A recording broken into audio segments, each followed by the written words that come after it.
ప్రభు యొక్క మహాకృపను బట్టి మనందరము సజీవ లెక్కలో ఉంచబడ్డాం. దేవుని కృప, ఈరోజు మనము ఈ విధంగా దేవుణ్ణి ఆరాధించడానికి దేవుడు మనకిచ్చిన సమయం చాలా గొప్పది. పరిశుద్ధ గ్రంథమైన బైబిల్లో నుంచి మనము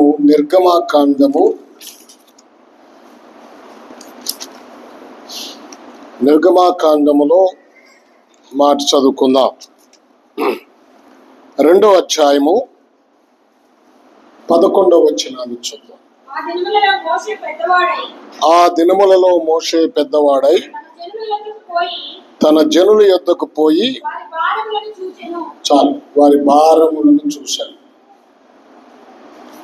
మోషే వారి భారములను చూశాను. Praise the Lord. దేవుని గొప్ప నామానికి మహిమ కలుగును గాక. దయచేసి కొంచెం శ్రద్ధగా దేవుని మాటలు విందాం. మోషే ఐగుప్తు దేశంలో ఇశ్రాయేలీలు బానిసలుగా ఉన్నప్పుడు జన్మించిన వాడు మోషే.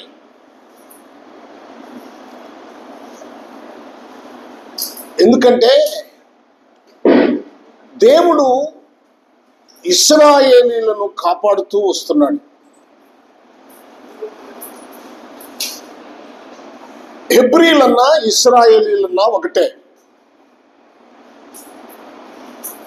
అంటే ఇశ్రాయేలీలలో నుండి, అంటే హెబ్రీలలో నుండే లోక రక్షకుడు ఈ లోకములోనికి వస్తాడు అని సాతానుకు తెలుసు. అందుకనే హెబ్రీ జాతి లేకుండా చేయాలనేది సాతాను యొక్క ప్లాన్. ఏదోను తోటలోనే దేవుడు సాతాను శపించాడు, ఆదాము అవ్వలను మోసపరిచినందుకు. ఆ రోజు అర్థమైంది సాతానుకి,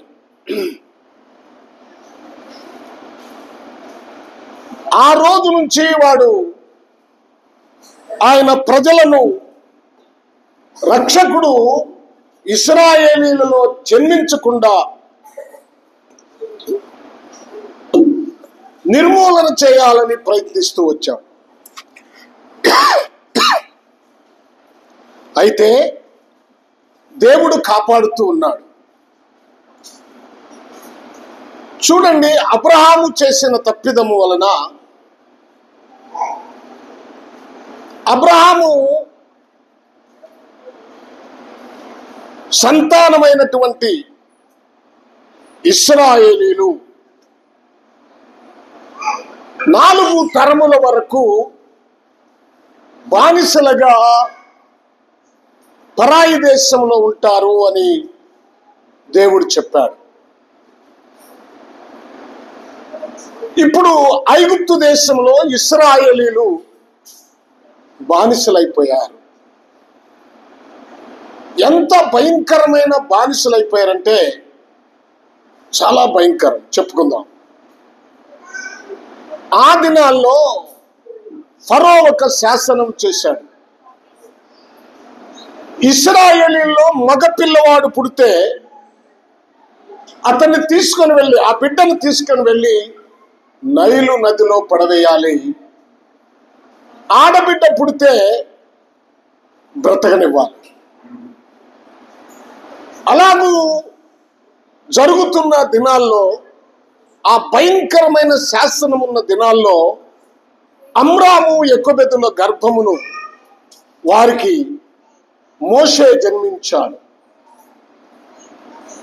మోషే జన్మించినప్పుడు ఆ మోషే సుందరుడై ఉండుట చూసి వారు ఆ బిడ్డను 3 నెలలు దాచారు, కానీ ఆ తర్వాత దాయలేకపోయారు.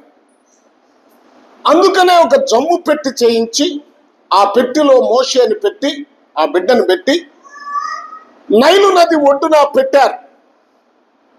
ఆ నైలు నదికి స్నానానికి వచ్చినటువంటి ఫరో కుమార్తె ఆ బిడ్డను చూసి ఆ బిడ్డను బహుసుందరుడై ఉండటం వలన ఆ బిడ్డను తన బిడ్డగా పెంచుకోవటానికి ఇష్టపడింది. అయితే మిరియాము అక్కడే కనిపెడుతూ చూస్తూ ఆమెను ఆ ఫరో కుమార్తె ఆ బిడ్డను తను పెంచుకోవటానికి ఇష్టపడినప్పుడు, నీ కొరకు ఈ బిడ్డను పెంచటానికి నేను దాదిని తెమ్మంటారా అని అడిగి ఆమె మోషే యొక్క అంటే తన తల్లినే ఏర్పాటు చేసింది. ఇప్పుడు మోషే తన తల్లి దగ్గరే ఫరో కుమార్తె యొక్క కుమారుడుగా సొంత తల్లి దగ్గర పెంచబడుతూ ఉన్నాడు. చూడండి, మోషే అంటే నీటి నుండి తీయబడిన వాడు, లేకపోతే నీటి నుండి రక్షించబడిన వాడు అని అర్థం. ఈ మోషేని మనం చూసినప్పుడు 40 సంవత్సరాలు అయిన తర్వాత ఈ మోషే తన ప్రజల బాధను చూశాడు, వారి భారాలను చూశాడు. ఈ మోషే తన ప్రజలను రక్షించాలని ప్రయత్నించాడు. అయితే ఒక ఐగుప్తీయుడు మోషే మీద గొడవ పడుతూ ఉండగా మోషే ఐగుప్తుణ్ణి ఒక గుద్దగానే వాడు చచ్చిపోయాడు. చనిపోయిన వాడిని ఇసుకలో పాతి పెట్టాడు. మరునాడు ఇద్దరు హెబ్రీలు అంటే ఇశ్రాయేలీలే కొట్లాడుకుంటూ ఉండగా మోషే వారిని, అందులో తప్పు చేసిన వాడిని మందలించినప్పుడు, మా మీద అధికారిగాను తీర్పరిగాను నిన్నెవడు నియమించాడు? నీవు హెబ్రీని చంపినట్లుగా మమ్మను కూడా చంపాలనుకుంటున్నావా అన్నప్పుడు మోషే ఈ విషయం అందరికీ తెలిసిపోయిందని మోషే భయపడ్డాడు. ఇప్పుడు మోషే మిద్యానుకు పారిపోయాడు. అక్కడ ఆ ప్రాంతంలో మిద్యాను యాజకుడు అని పిలువబడుతున్న రహూయేలు తన కుమార్తెలు మందలను మేపుతూ, వారు ఆ మందలకు నీళ్లు పెట్టడం చాలా కష్టపడుతూ ఉండేవాళ్ళు.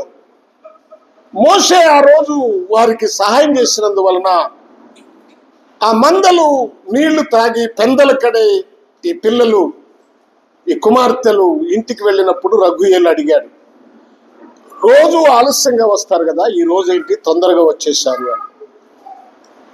ఒక ఐగుప్తీయుడు మాకు సహాయం చేశాడు, అందువలన మేము తొందరగా వచ్చామని చెప్తారు. మీకు సహాయం చేసిన అతన్ని తీసుకురమ్మని తన తండ్రి చెప్పినప్పుడు మోషేని తన ఇంటికి ఆహ్వానించారు. రఘుయేలు తనతో ఉండమని మోషేని అడిగినప్పుడు మోషే సంగతులు వినుంటాడు.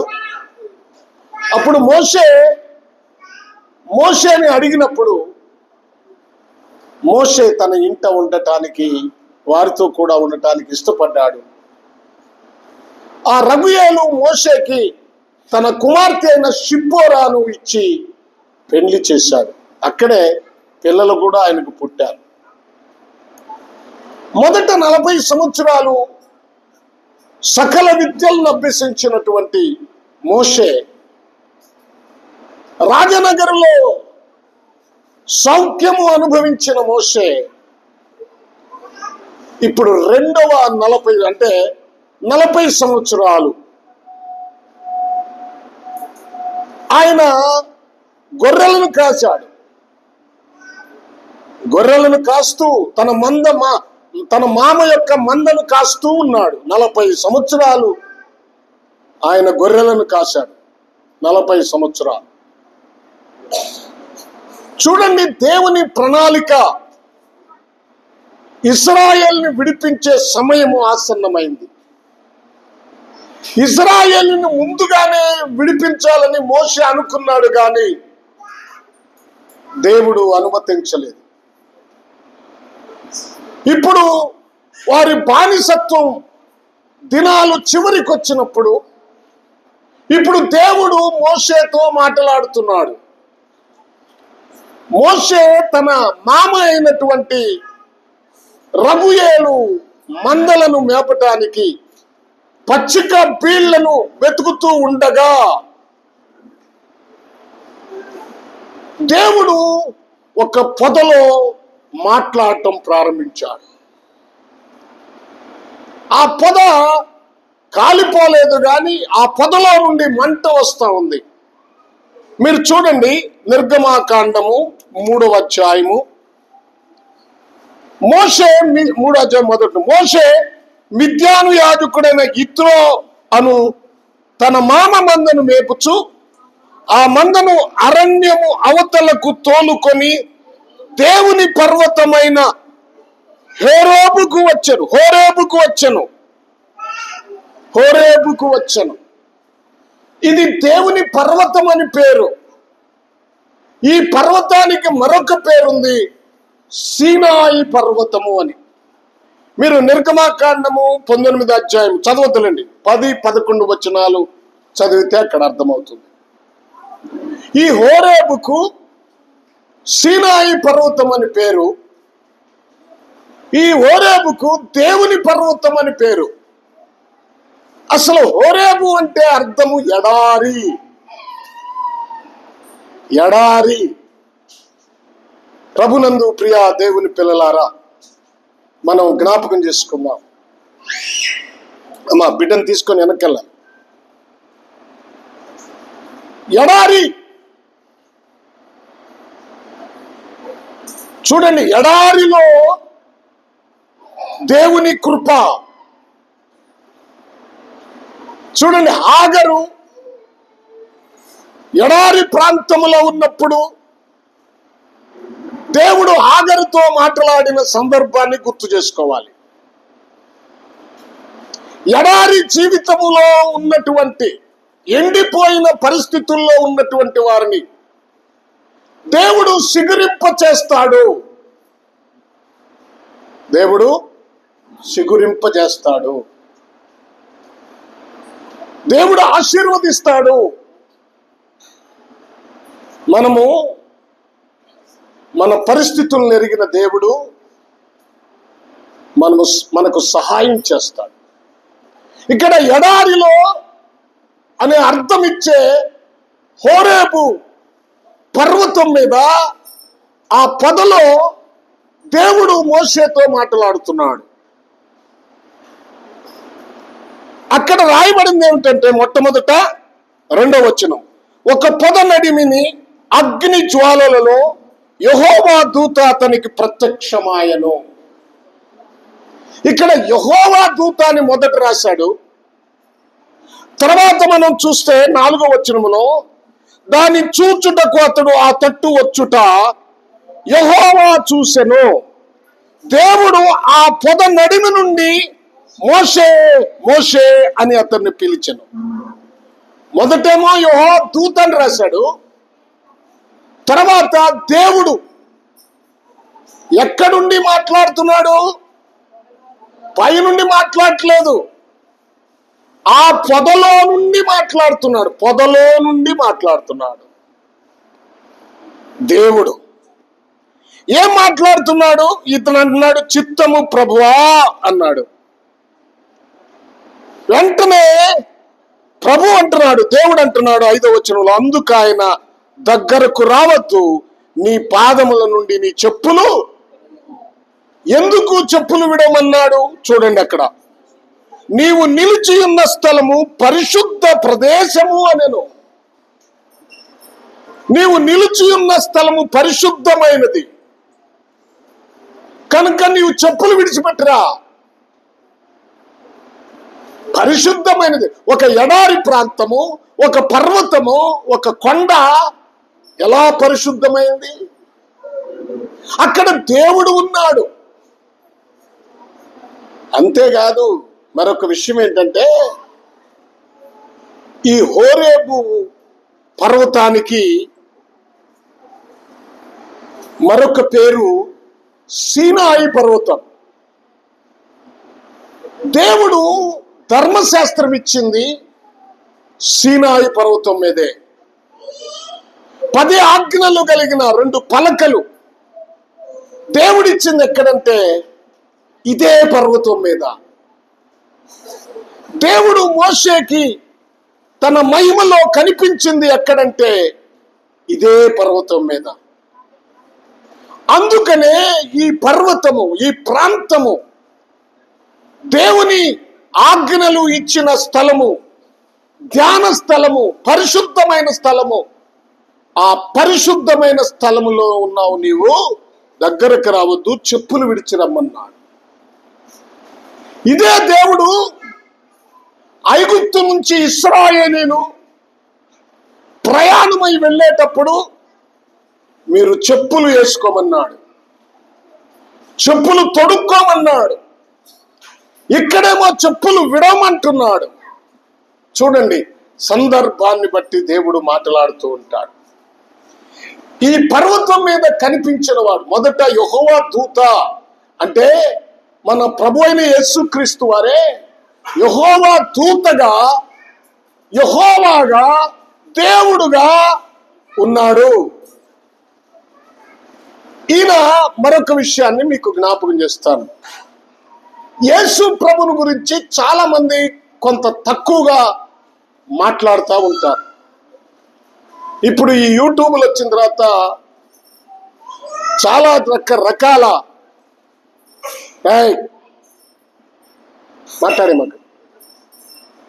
రకరకాల వ్యాఖ్యానాలు వస్తూ ఉన్నాయి.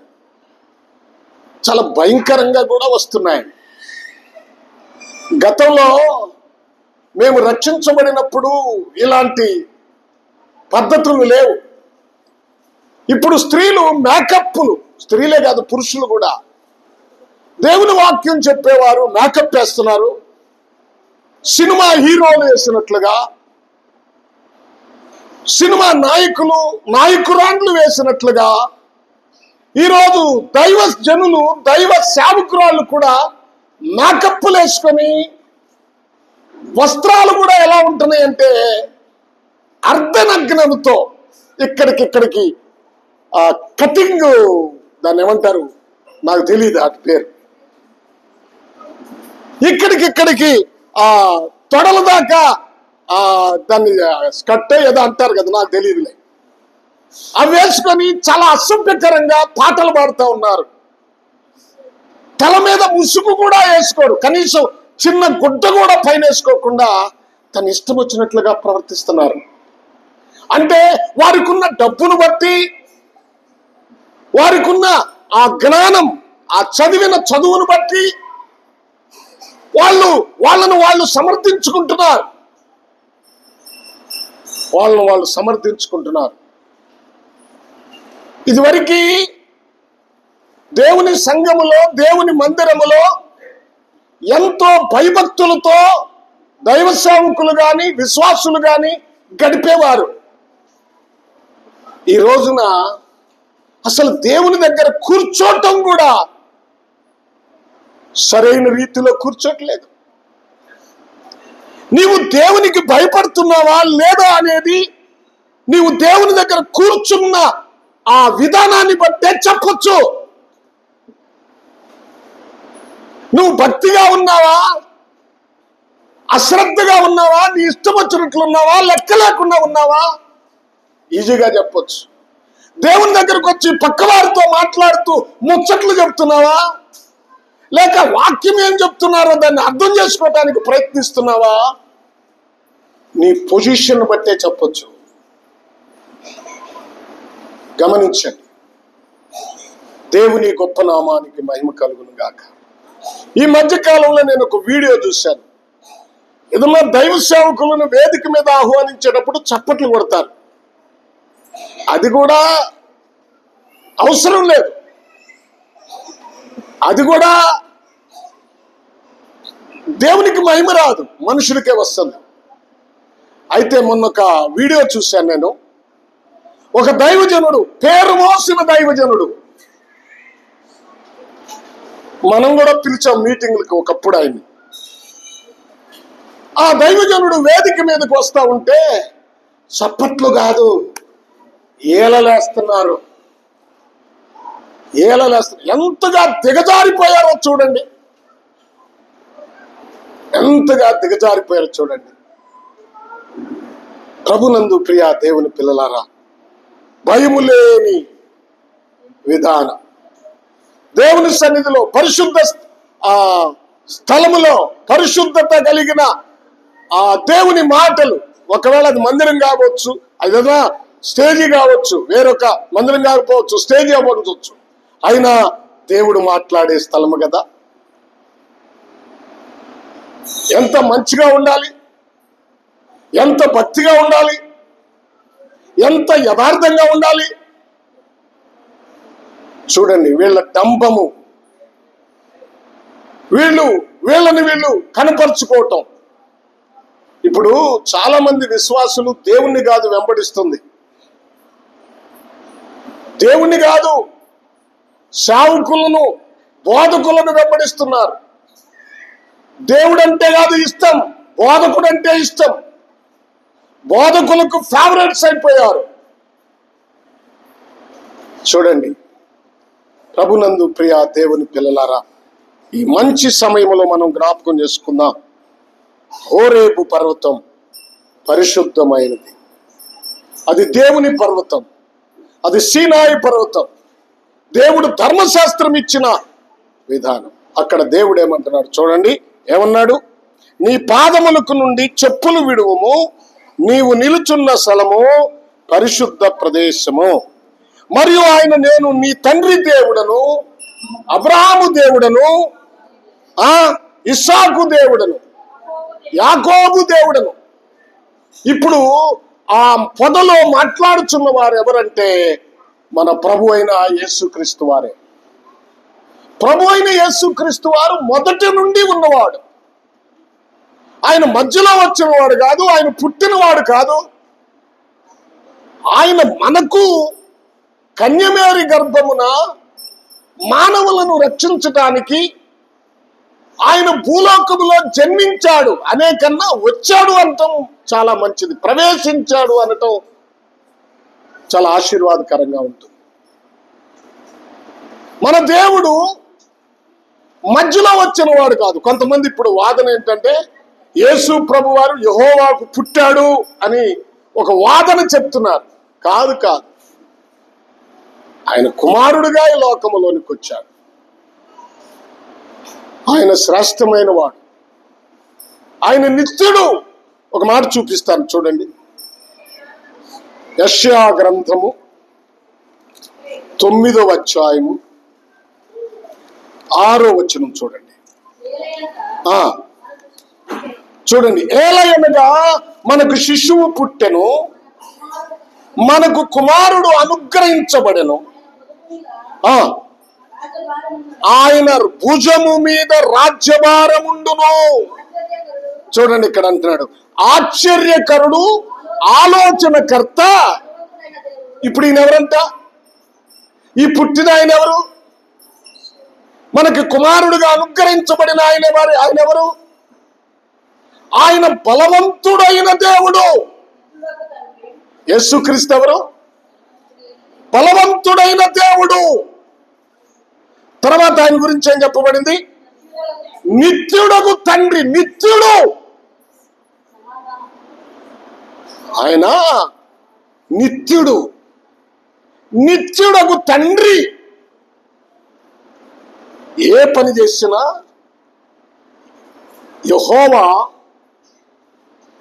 యేసు అంటే అప్పుడు వాక్యమై ఉన్న దేవుడు, పరిశుద్ధాత్ముడు, ఈ ముగ్గురు కలిసే చేశారు.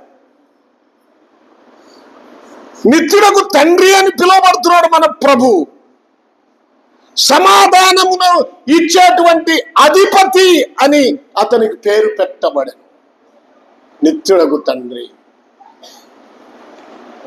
యేసు ప్రభువారు నిత్యుడు.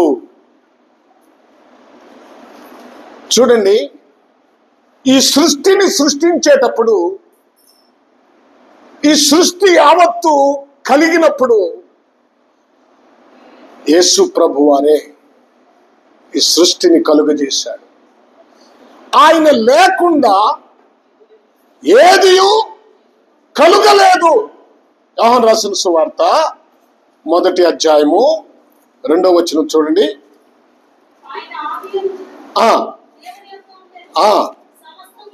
సమస్తమును ఆయన మూలముగా కలిగను.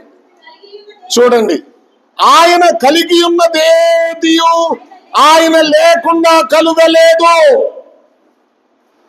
ఏది? మొదట దేవుడు సృష్టించిన భూమి, ఆకాశము, సముద్రాలు, వెలుతురు, సూర్యుడు, చంద్రుడు, జీవరాశులు, వృక్షాలు, పక్షులు, ఏదైనా యేసు లేకుండా, యేసు ద్వారానే కలిగాయి. ఆయన లేకుండా ఏదియు, కలిగి ఉన్నదేదియు ఆయన లేకుండా కలగలేదు. మన దేవుడు, దిగి వచ్చిన దేవుడు యేసుక్రీస్తు వారే. యేసు ఎవరంట? అపోస్తలుడైన పౌలు ఒక మాట రాస్తాడు. ఫిలిప్పీయులకు రాసిన పత్రిక 2వ అధ్యాయము 6వ వచనాన్ని చూడండి. ఫిలిప్పీయులకు రాసిన పత్రిక 2వ అధ్యాయము 6వ వచనాన్ని చూడండి. అబ్బా, ఏమంటున్నాడు? ఆయన దేవుని స్వరూపము కలిగిన వాడై ఉండి దేవునితో సమానముగా, తక్కువ కాదు. దేవుడు అంటే ఇక్కడ అర్థం యెహోవా.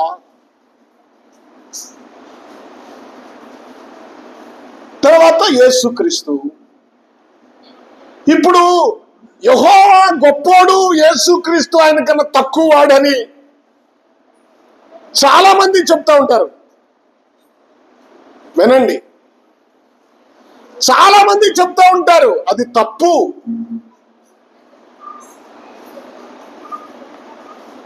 తండ్రి ఎంత గొప్పవాడో కుమారుడుగా ఉన్న యేసుక్రీస్తు వారు కూడా అంతే గొప్పవాడు. వారి గొప్పతనముల్లో తేడా లేదు. మనం తేడాలు చూపించకూడదు. అది నేరం, అది తప్పు. పౌలు అంటాడు, దేవునితో, అంటే దేవుడు అంటే ఇక్కడ తండ్రి, దేవునితో సమానము. ఎవరు? ఈయన దేవుడే కదా.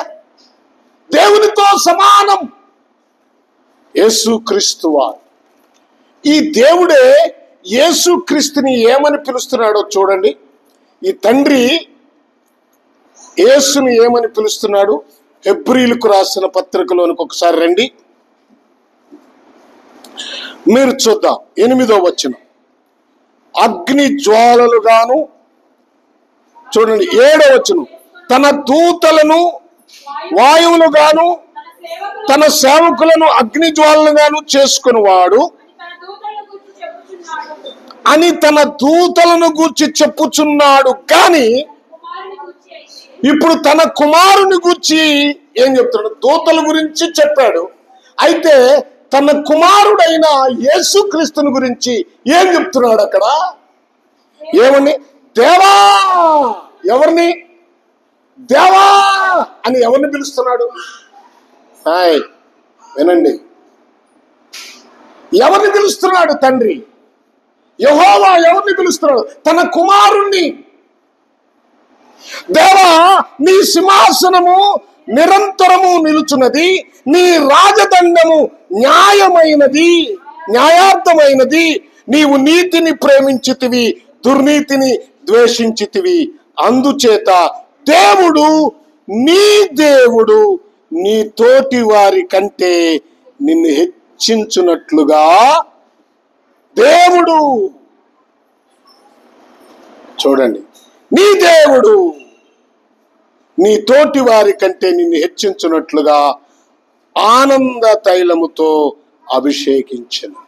ఇక్కడ దేవా అని కుమారుని పిలుస్తున్నాడు, ఆనంద తైలముతో హెచ్చించెను అని చెప్తున్నాడు. దేవుడు మన ప్రభు అయిన యేసుక్రీస్తు, ఆయన నిత్యుడు, బలవంతుడైన దేవుడు.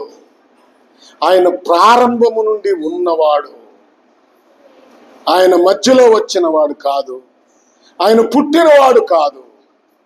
ఆయన తనంతటకు తానే ఉన్న దేవుడై ఉన్నాడు యేసుక్రీస్తు వారు. చూడండి, ఎప్పుడు కూడా తండ్రి చెప్పాడు. మనము వెళ్ళి మీకు ఇంకొక మాట చూపిస్తాను. ఆది కాండము 11వ అధ్యాయము రండి. ఆది కాండము 11వ అధ్యాయం 11వ అధ్యాయంలో ఒక మాట ఉంది చూడండి. ఇప్పుడు యెహోవా నరుల కుమారులు కట్టిన పట్టణమును గోపురమును చూసి దిగి వచ్చెను. అప్పుడు యెహోవా, ఇదిగో జనము ఒక్కటే, వారందరికీ భాష ఒక్కటే,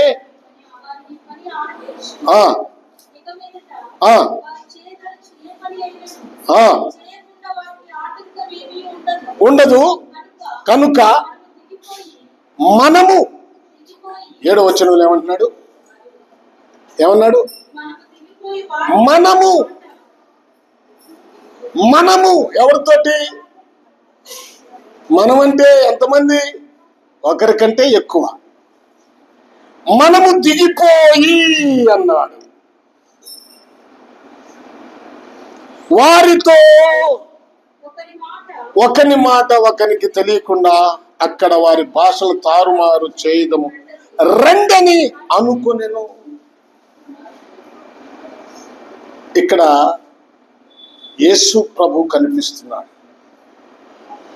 అక్కడే కాదు, యెషయా గ్రంథములో మీరు 6వ అధ్యాయంలో 8వ వచనాన్ని చూడండి.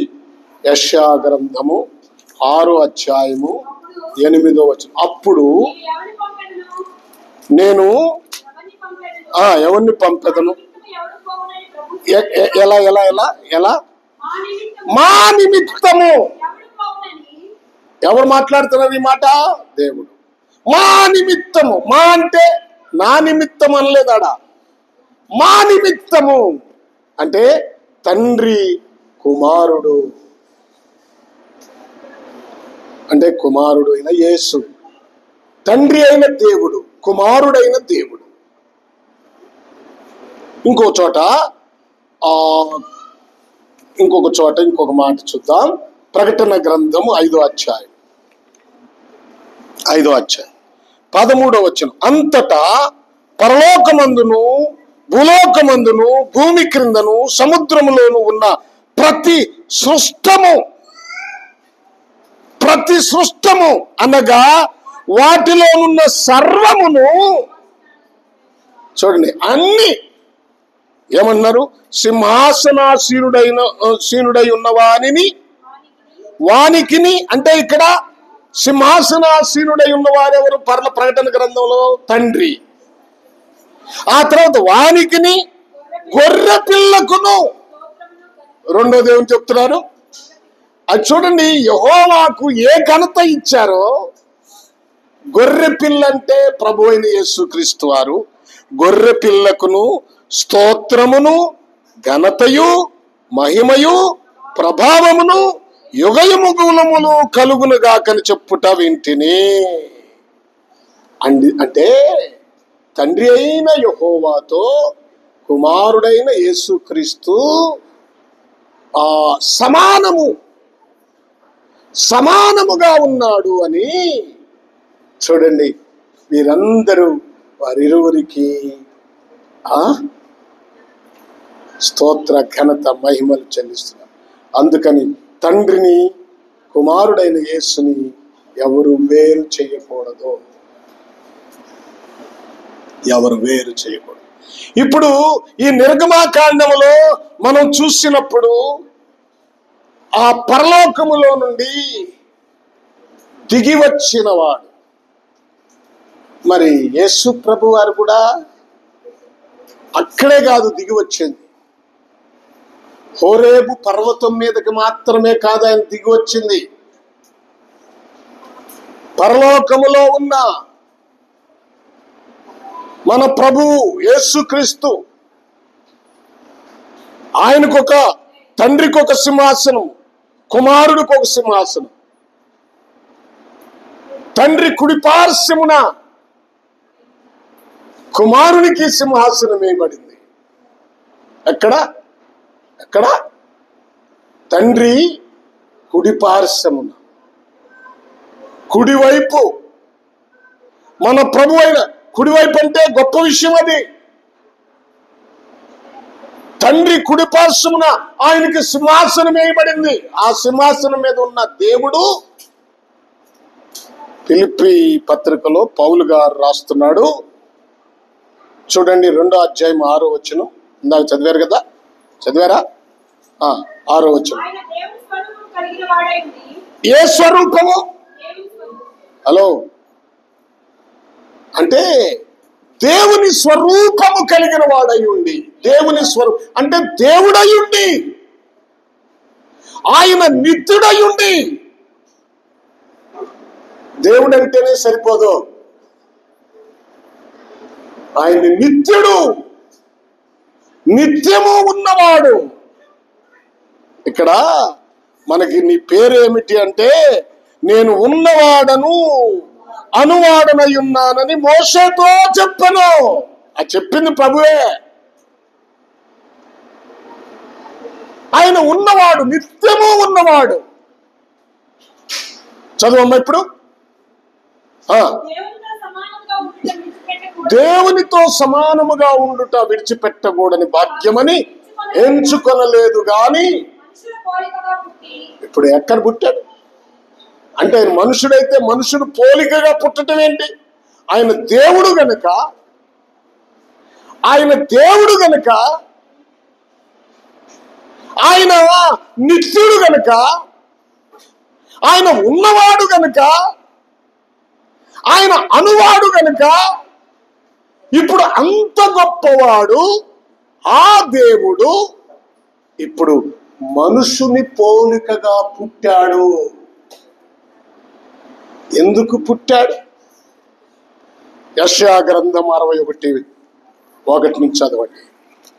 యెషయా గ్రంథము 61 చూడండి.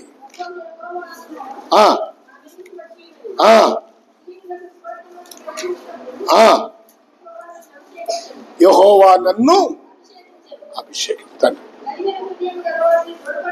చూడండి ఎందుకు వచ్చారంట, నలిగిన హృదయము గల వారిని దృఢపరచుటకును, చెరలో ఉన్న వారికి విడుదల.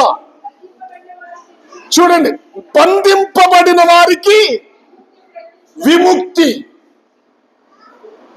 నలిగిన వారికి ఏమిటా కావాలన్నాడు? నలిగిన వారికి అమ్మా చదవండమ్మా. దృఢపరచడం, నలిగిపోయిన దాన్ని మరలా తిరిగి ఆ మొదటి స్థితి, లేకపోతే దృఢపరచటం, చక్కజేయటం. నలిగిన వారిని దృఢపరచుటకును, పాపమనే చెరలో. ఈ రోజున చాలా మంది పాపమనే చెరలో చిక్కుకుపోయారు. పాపమనే చెరలో ఉన్న వారిని విడుదల, పాపము నుండి విడుదల. బంధించబడిన వారు రోగాలతో లేక వ్యసనాలతో బంధించబడ్డారు చాలా మంది. ఆ బంధించబడిన వారికి విముక్తిని కలుగజేయటానికి వచ్చాడు యేసయ్య. యేసయ్య దేనికి వచ్చాడంటే విముక్తిని కలుగజేయటానికి వచ్చాడు. ఏమండి, విడిపించటానికి వచ్చాడు. చెర అంటే బంధింపబడుట. చెరలో ఉన్నారు, పాపపు చెరలో ఉన్నారు, సాతాను చెరలో ఉన్నారు. తను కట్టివేయబడిన ఆ చెరలో నుంచి బయటికి రావట్లేదు. ఏమండి, చాలా మంది ప్రార్థన చేస్తారు కానీ పాపము నుండి విడుదల పొందారా? వినాలి. పాపము నుంచి విడుదల పొందారా? ప్రార్థన చేయటానికి చేస్తారు మరి విడుదలేది? నీ జీవితంలో సమాధానమేది? ఏమండి? మార్పేది? హృదయములో పరిశుద్ధతేది? హృదయములో దేవుణ్ణి మహిమపరిచే స్థానమేది? నీ దగ్గర ప్రార్థన అయితే ఉంది. నేను ఒకసారి చెప్పాను, ఎవరి ప్రార్థన దేవుడు అంగీకరిస్తాడు అని కొన్ని విషయాలు చెప్పాను. మీకు గుర్తుందో మర్చిపోతారో నాకు తెలియదు. మర్చిపోతారు. ప్రార్థన చాలా కొన్ని విషయాలు చెప్పుకుందాం. ప్రభునందు ప్రియ దేవుని పిల్లలారా, జ్ఞాపకం చేసుకుందాం. ఎలా ఉన్నాం మనం? బంధించబడ్డా ఆ దేవుడు ఎందుకు దిగి వచ్చాడు? మండుచున్న పొదలోనికేమో దేవుడు ఐగుప్తు దేశంలో బానిసలుగా నలిగిపోతున్న వారిని విడిపించడానికి, మోషేతో మాట్లాడటానికి దిగి వచ్చాడు. అక్కడేముంది? ఇది ఇక్కడే పెట్టుకోండి. మీరు ఇక్కడికి మరలా నిర్గమకాండంలోనికి రండి. చూడండి, ఆ 7వ వచనం 3వ అధ్యాయం. మరియు యెహోవా ఇట్లనెను, ఐగుప్తులోనున్న నా ప్రజలు బాధను నిశ్చయముగా చూచితిని. దేవుడు పరలోకములో ఉండి చూశాడట. ఎవరిని చూశాడు? ఐగుప్తు దేశములో నా ప్రజలు, వారు బానిసలు, వారు ఎత్తి చాకిరి, కఠినమైన పనులు చేస్తున్నారు, వారు బాధపడుతున్నారు. వారు నేను చూసింది, పనులలో తమను కష్టపెట్టు వారిని బట్టి వారు పెట్టిన మొర్రను వింటిని, వారి దుఃఖము నాకు తెలిసే ఉన్నది. కాబట్టి ఐగుప్తుల చేతిలో నుండి వారిని విడిపించుటకును, ఆ దేశములో నుండి విశాలమైన మంచి దేశమునకు, అనగా కనానీయులకు, హిత్తీయులకు, అమోరీయులకు, పెరిజీయులకు, హివ్వీయులకు, యెబూసీయులకు నివాస స్థానమై పాలు తేనెలు ప్రవించు దేశమునకు వారిని నడిపించుటకు ఎలా వచ్చాట? దిగి వచ్చి ఉన్నాను. ఏంటి ఇప్పుడు? దిగి వచ్చి ఉన్నాను.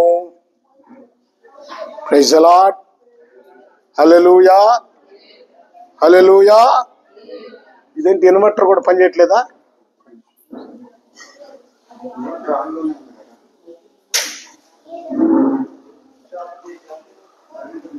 సరే, మంచి. ఆ కిటికీలు తీయండి, తలుపులు తీయండి. ప్రభునందు ప్రియులారా, ముగింపుకు వస్తున్నాను.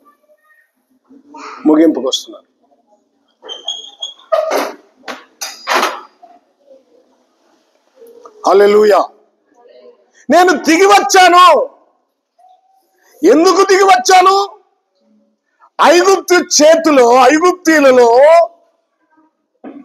ఆ చేతిలో నుండి నా ప్రజలను, అంటే నా జనాంగమును విడిపించటానికి వచ్చాను.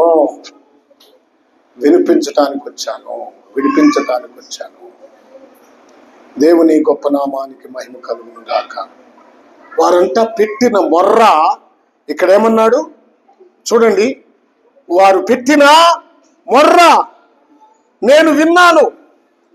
నిశ్చయముగా మీరు 7వ వచనం చివరిలో, వారు పెట్టిన మొర్ర వింటిని. హల్లెలూయా. విన్నాను, వారి ప్రార్థన విన్నాను.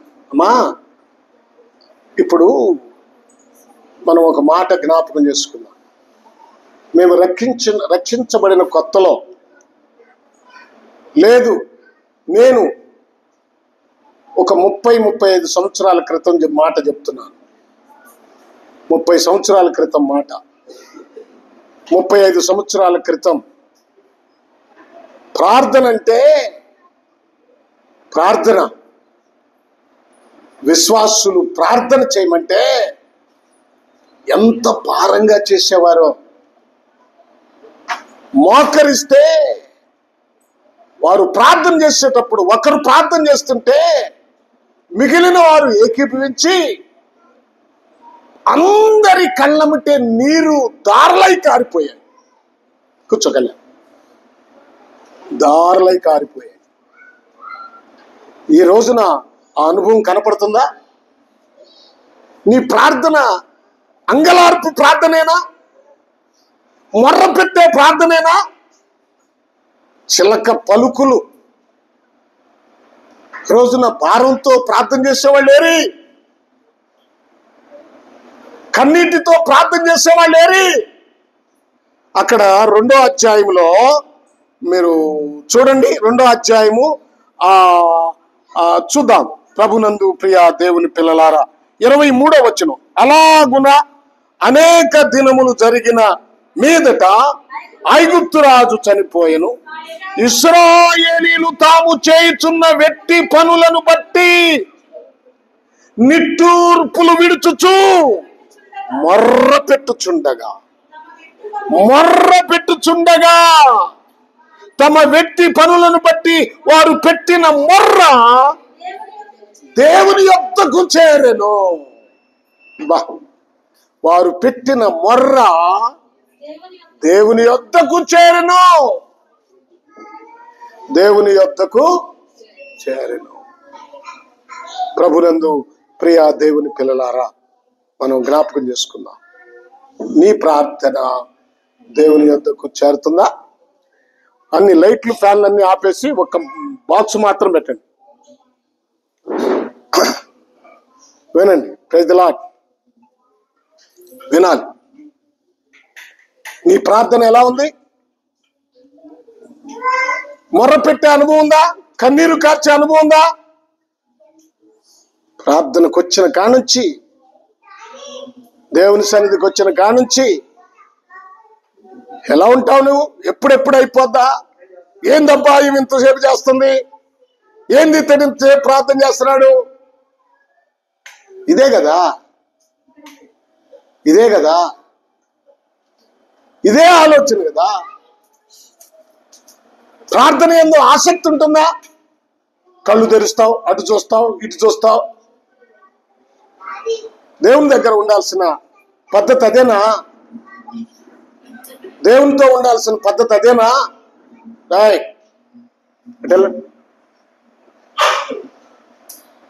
ఎలాంటి పద్ధతి?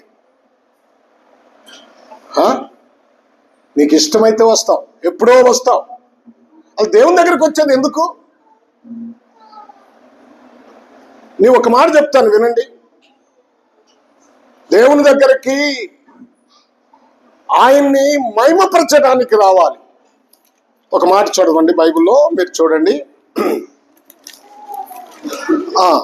కీర్తనల గ్రంథం 95వ కీర్తన 7, 8 మాటలు చదువుదాం. 95వ కీర్తన.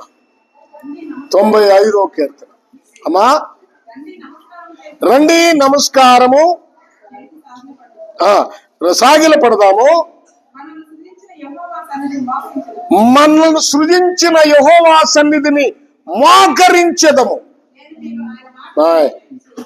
సన్నిధిని మోకరిద్దాం. మోకాళ్ళ మీద ఉండగలిగిన వాళ్ళు కూడా ఉండట్లా. ఇప్పుడు మోకాళ్ళ మీద ఉండగలిగిన వాళ్ళు కూడా ఉండట్లేదు. రండి, ఆయన సన్నిధిని మోకరించెదము. నేడు మీరు ఆయన మాట అంగీకరించిన ఎడల ఎంత మేలు. చూడండి, అరణ్యమందు మోరీబా యొద్ద మీరు కఠిన పరుచుకొనినట్లు. అంటే ఈ రోజునంతా పోరాటాలే. మోరీబా అంటే ఏమిటో తెలుసా? పోరాటం. ఈ రోజున ఒకరికొకరు పోరాటాలు, సంఘంలో కూడా పోరాటాలు, ఇంటిలో పోరాటాలు, భార్య మీద భర్తకు పోరాటం, భర్త మీద భార్యకు పోరాటం, పిల్లల మీద తల్లిదండ్రులకు పోరాటం, తల్లిదండ్రుల మీద పిల్లలకు పోరాటం, సంఘానికి వస్తున్న విశ్వాసులు కూడా ఒకరి మీద ఒకరికి పోరాటం. అరే, దేవుని దగ్గర మోకరించేవారు, దేవుని దగ్గర ప్రార్థన చేసేవారు పోరాటం అంటే కఠినపరుచుకుంటున్నారంట. వారి హృదయాలు కఠినపరుచుకుంటున్నారు. వారిలో ప్రేమ లేదు, వారిలో దయ లేదు, వారిలో విశ్వాసం లేదు. ప్రార్థన మాత్రం చేస్తున్నారు. వారిలో పరిశుద్ధత లేదు, అక్రమ స్థితి పోలేదు. ప్రార్థన మాత్రం చేస్తున్నారు, ప్రార్థన మాత్రం చేస్తున్నారు. నీ మనసులో ఈ మాటలు చెప్తుంటే ఒక ఆలోచన వస్తుంది. నీకు నీవు గుర్తు చేసుకో, వేరొకరు గుర్తొస్తారు నీకు. ఈ మాటలు వాళ్ళకైతే సరిపోతాయి. ఇది నీకు నీవు, నీ హృదయం కఠినంగా లేదా? ఆయన సన్నిధిలో మోకరి. దావీదు ఇక్కడ భక్తుడు అంటున్నాడు, రండి మనం మోకరిద్దాం. మస్సా దినమందు మీరు కఠినపరుచుకున్నట్లు మీ హృదయములను కఠినపరుచుకొనకుండి. మీ హృదయములను కఠినపరుచుకోకండి. మీ హృదయములను కఠినపరుచుకోవద్దు. చూడండి చూడండి, ప్రభునందు ప్రియా దేవుని పిల్లలారా, జ్ఞాపకం చేసుకుందాం. హల్లెలూయా. ఎలా ఉన్నాం? మన ప్రార్థన ఎలా ఉంది? ఐగుప్తు దేశంలో ఉన్న వారు ఎలాగూ ప్రార్థన చేశారు? వారు ప్రార్థన చేస్తే, వారు కన్నీరు గారిస్తే, వారు అంగలారిస్తే, వారు మొర్ర పెడితే, సింహాసనం మీద కూర్చున్న దేవాతి దేవుడైన మన ప్రభు కూర్చోలేక దిగి వచ్చాడు. దిగి వచ్చాడు. నీ ప్రార్థన కూడా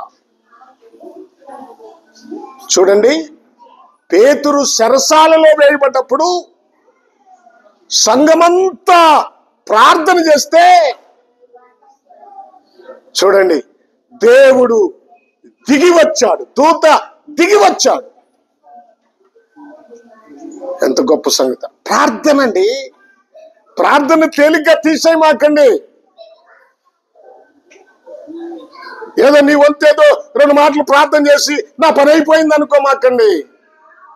ప్రార్థనకు ఒక సమయం ఉంది. ప్రార్థనకు ఒక సమయం ఉంది. ఆ సమయాన్ని మనం పాటించాలి. సరే, టైం చాలా అయిపోయింది కనుక నేను ముగిస్తున్నాను. ప్రభునందు ప్రియ దేవుని పిల్లలారా, దేవుడు దిగి వచ్చాడు. వారి ప్రార్థన విని దిగి వచ్చాడు. మన ప్రార్థన కూడా దేవుడు వినాలి. మన పాపాలకు ప్రక్షాళన జరిగే ప్రార్థన కావాలి. మన పాపాలకు ప్రక్షాళన కలిగే పరిశుద్ధత కావాలి.